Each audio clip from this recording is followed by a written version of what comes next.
Hey everyone, I'm Sarah with WTI, and your search for the perfect solar-powered lamp is officially over.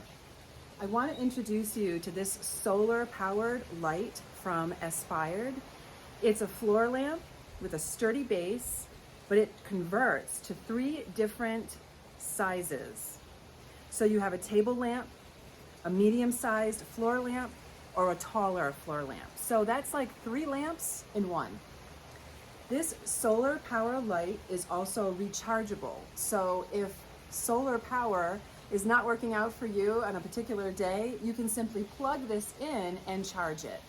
It has 3 different light levels.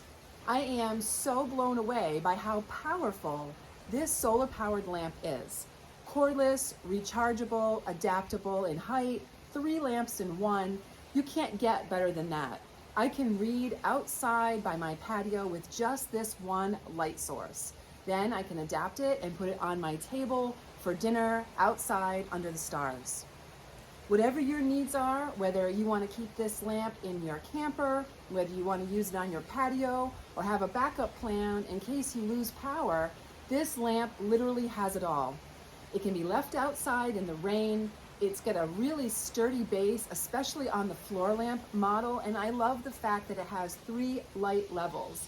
So whether you have full sun or you need to charge this yourself, this little lamp is going to be your very favorite companion, especially in the warm months when you want to spend more time outside. I love this light source. It's stylish, adaptable, and incredibly useful. I was looking for a light source so that I could read comfortably outside on my patio at night, and this is exactly what I was looking for. It actually exceeded my expectations, and that is my point of view.